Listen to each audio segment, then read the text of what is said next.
Peace. This is Wise for Wise Words Media, and man, we have just witnessed the most overrated boxer in boxing history get exposed.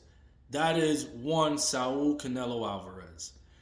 Canelo has been one of the most safely guarded, protected fighters to ever fight, and he was supposed to be the successor financially for the boxing business in Las Vegas for the two biggest fight nights of the year, which happened to be Cinco de Mayo weekend and Mexican Independence Day weekend in September. Floyd Mayweather was the king, and he was always featured on those two prominent nights of boxing. And they were already trying to find somebody else. So they started putting Canelo on his undercards. Like they was already starting to put the wheels in motion for the next person to take these big nights. So after Canelo loses to Floyd Mayweather, and they didn't even fight 12 rounds. You know how in public school you go through 12 grades? Canelo went through 12 grades of schooling that night. Floyd Mayweather schooled him from the opening bell. From that point forward, they were a lot more careful moving Canelo forward with the potential of being boxing's next face. And that he is. He is boxing's next face because thanks to marketing and careful strategic planning of who he fights, he ended up becoming a household name. However, that comes with him avoiding some of the biggest fights in history, or his history per se. First of all, when he was at 154, he could no longer campaign at 154, so he had the Canelo weight, which was 155. At that point, his mandatories, his challengers, he was actually the challenger and the mandatory to people like Demetrius Andrade and Jamal Charlo. And the Charlos and Andrade, as the champions carrying the belts, would call him out and would be like, yo, Canelo, let's fight. You know, Andrade went as far as to call him the B word. And it was like, I don't like to disrespect men that step in the ring, but I thought this was about winning. I thought this was about championship, legacy. And I have the belt, I'm the champion, and I'm calling you out? Not a good look. So Canelo moves up to 160. Doesn't fight Andrade or the Charlos. Goes to 160. And he's on record. You can look it up on YouTube. He's on record stating that he wants to be the first Mexican fighter to ever become undisputed at middleweight. What ends up happening is shortly after he goes up there, Canelo once again gets lined up to fight Charlo and Andrade. In fact, when he was the WBC champion, Jamal Charlo was his mandatory. He was the number one contender, and Jamal Charlo was set to fight Canelo for the WBC title. Canelo Alvarez relinquishes the title. He let the title go. He said, no, I'm not fighting him. He gave the title up in order to not fight Charlo. Demetrius Andrade, calling him out, going to his press conferences. That's where you get the now famous, you horrible fighter, payday, you want payday, I know that. But who's the one that really wants payday, Canelo? Because you didn't take the Andrade fight at 160 or at 154. You didn't take either Charlo fight at 54. You didn't take Jamal Charlo fight at 160. Then, in order to avoid Andrade and Charlo yet again, he bounces up to 168. And when David Benavidez had his WBC title stripped, and it was a vacant title now all of a sudden he wants to fight for that WBC title. So he goes on and he starts his European World Tour, and he starts fighting all non-black and non-Mexican fighters. So he starts fighting your Caleb Smiths, your Vini Yildirims, your Rocky Fieldings, and all of these nobodies. He made a living on fighting cab drivers. So now he's placed between a rock, and a hard place, because people are starting to catch up to his game. Oh yeah, you're jumping up this weight class, you're going back down to that weight class.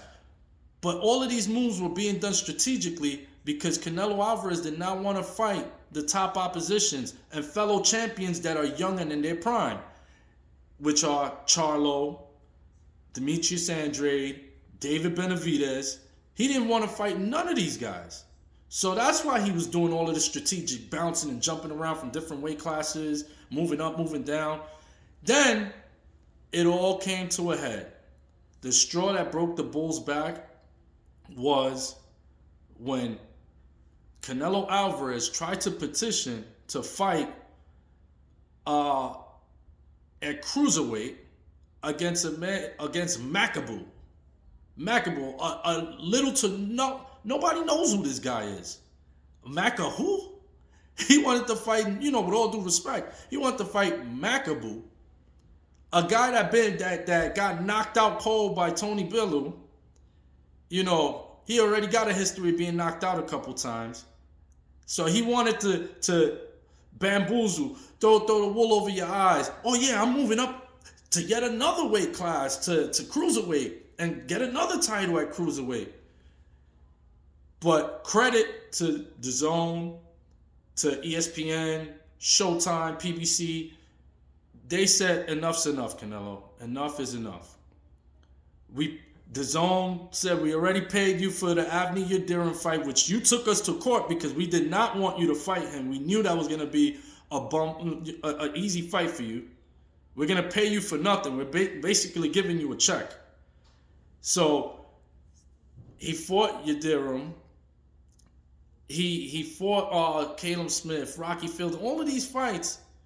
And they're like, listen, when are you going to fight a real champion? When are you going to try to unify against somebody that's young and in their prime?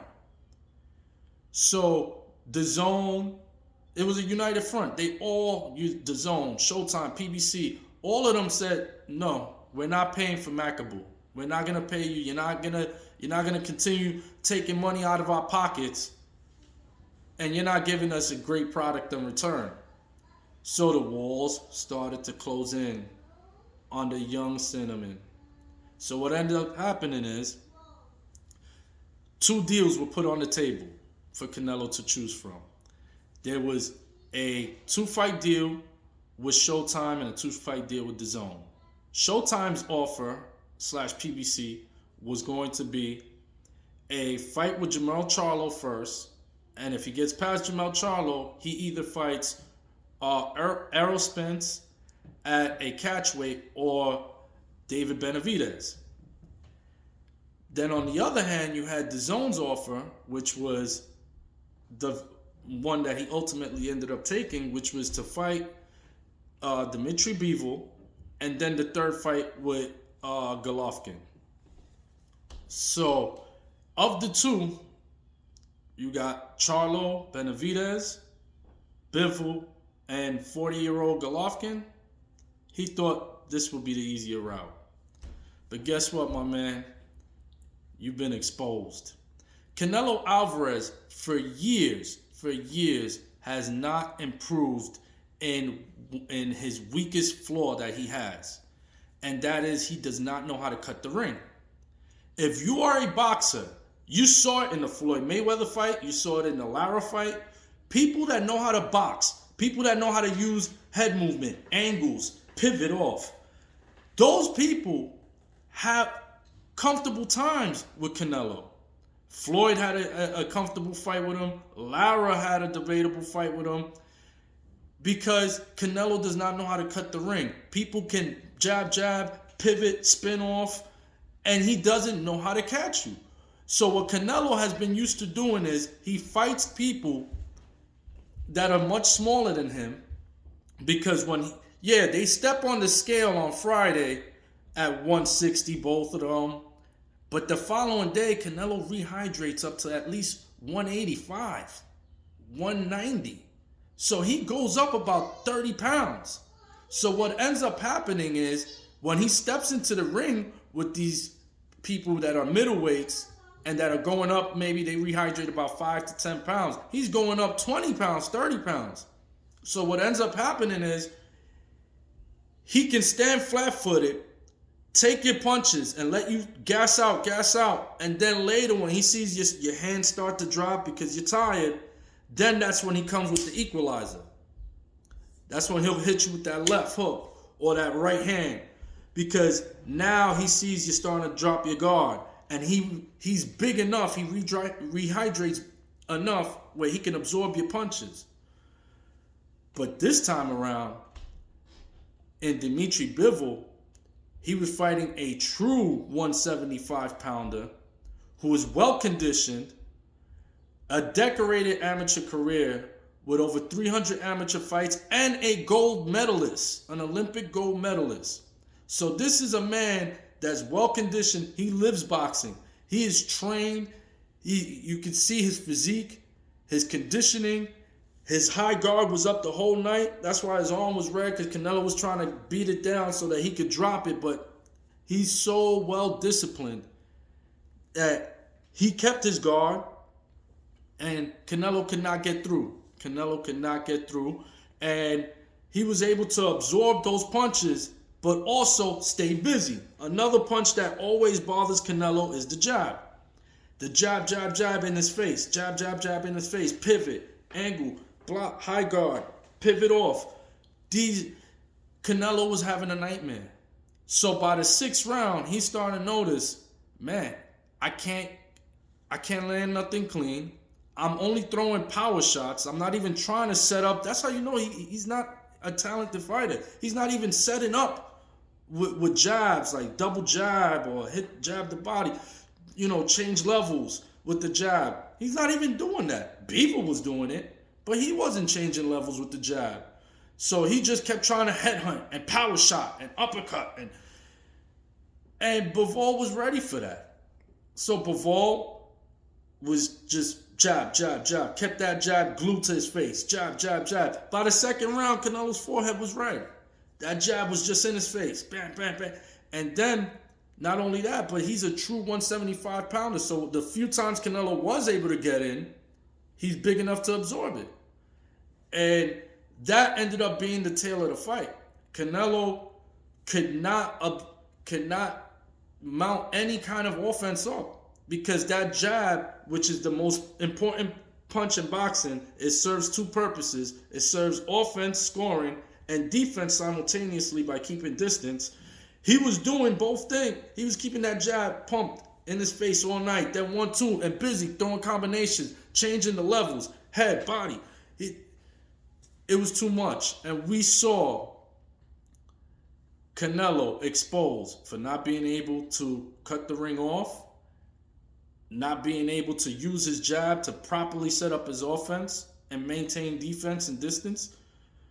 So, and his lack of head movement wasn't even allowing it. He couldn't even, lack of head movement to try to get in and score more with the body. He wasn't even able to do that. He was completely neutralized because Bivol's footwork, angles, that pop, in, back out. Like, it was just too much. So we finally saw what happens and why Canelo has been running for all these years.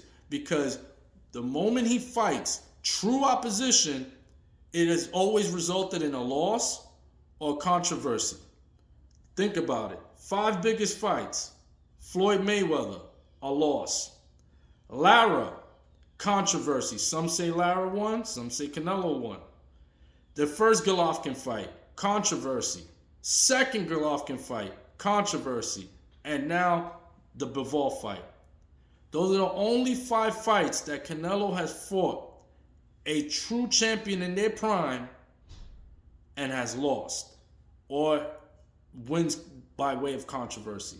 It never goes well for him when he's matched up against true competition. And that's all for now. We have seen one of the greatest actors of all time exposed. Wise King for Wise Words Media. Peace.